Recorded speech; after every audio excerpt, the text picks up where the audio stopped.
Bismillahirrahmanirrahim. Assalamu alaykum, hurmatli ko'rmanlar. İstiqlal gündəlik xəbərlərini görüşünə qızğın qarşı alamiz. Mən Ərşidin Ediqot. Tövəndə vətənimiz Şərqi Türkistan və dünya gün tərtibigə əlaqədar mühim xəbərlərini huzurunuza sunumuz. Qani diqqətinizlər ekranımızda olsun. Xitaylar 12 muqamning qutquzg'uchisi qilib tasvirlangan kino ishlendi. Xitoy Sharqiy Turkistondagi ishg'oliyat tarixini burmalash, o'zini qutquzg'uchi qilib ko'rsatish uchun turli tashviqotlarga alohida kuchayotgan bo'lib, yaqinda Wen Tongshu ismli Xitoy muzikant Uyg'ur 12 muqamning qutquzg'uchisi qilib tasvirlangan kino suratga ilinib bo'lgan. Xitoy xabar to'rining 3-aprildagi xabarda qayd qilinishicha, Xitoy yaqinqi yillardan buyon Uyg'ur muqamini qutqizib olgan tunji kishi deb ko'ptirib tashviq qilayotgan Wen Tongshu tasvirlangan kino montaj bosqichiga kirgan bo'lib, mazkur kino Xitoyning 2025-yildagi nuqtaliq planlangan kinolardan biri ekan. Xabarda mazkur kinoni suratga olish uchun 8 oy vaqt ketganligi, navbatda montaj qilinishga boshlaganligi qayd qilingan bo'lib, kinoni tayyorlashga atalmish Uyg'ur Avtonom rayonlik tashviqot bo'limi va Tangridog kino studiyasi mas'ul bo'lgan. Kinoga Uyg'ur rejissor Shirzat Yaqub rejissorlik qilgan bo'lib, dangliq artist san'atkor Hoshur Qari Yashangan Turdi Axun rolini o'ynagan.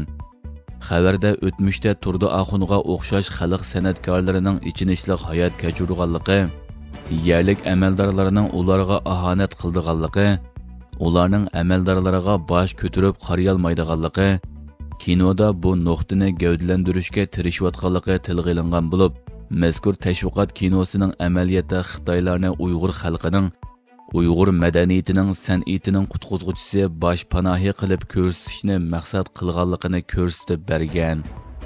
Wen Tongshu 2023-yili 1-oyda 99 yoshida o'lgan bo'lib, Xitoy shu yili iyul oyida Urumchidagi atalmish Xinjiang san'at institutida Wen Tongshu muqam arxivxonasi muzeyi ochgan.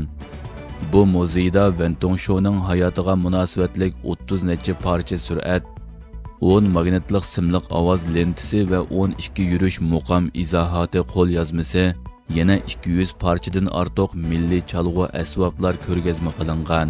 Sharqiy Turkistondagi ishg'oliyatini atalmish ozodlikqa chiqarish degan ibora bilan nomussizlarcha sifatlab kelgan Xitoy tarixdan buyon bu safsatini bozorga silishga urinib keldi va yaqinqi yillarda bu harakatini taxmi kuchaytdi. Shuning jumlasidan Xitoy Uyg'ur millatining dunyo madaniyat xazinasiga qo'shgan to'pisi hisoblanadigan 12 muqamning hozirga qadar saqlanib qolishida Turdaxun akaga o'xshash Uyg'ur xalq san'atkorlarini emas, balki nota bilganligi uchun muqam ratlash xizmatiga qatnashib qolgan bir Xitoyni qutqazg'uchi sifatida ko'ptirib tashviq qilmoqda. Sharqiy Turkistonga chetishliq shirkatlari bilan savdo qilishni cheklash haqida qonun loyihasi sunildi. Amerikaning bir parlament a'zosi Amerika hukumatining Sharqiy Turkistonga chetishliq shirkatlar bilan savdo qilishni cheklash talab qilingan qonun loyihasini qaytadan sundi. Amerika KLTV kanalining xabar qilishicha, Amerikaning Avam palatasi a'zosi Nathaniel Moran yaqinda Uyg'ur majburiy amkikiga dollar yo'q deb tema qo'yilgan Amerika hukumatining Sharqiy Turkiston bilan aloqasi bor barliq shirkatlari bilan savdo qilishini cheklash talab qilingan qonun loyihasini qaytadan parlamentga sungan.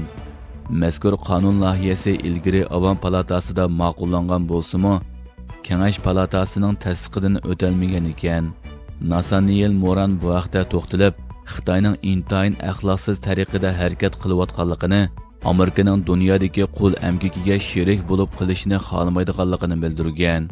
U mazkur qonun loyihasini Xitoyning mas'uliyatini surishda qilishdagi bir qadam deb qaraydiganligi va Xitoyning vahshiyona qilmishini to'sishdagi yaxshi bir ilgirlash ekanligini ta'kidlagan.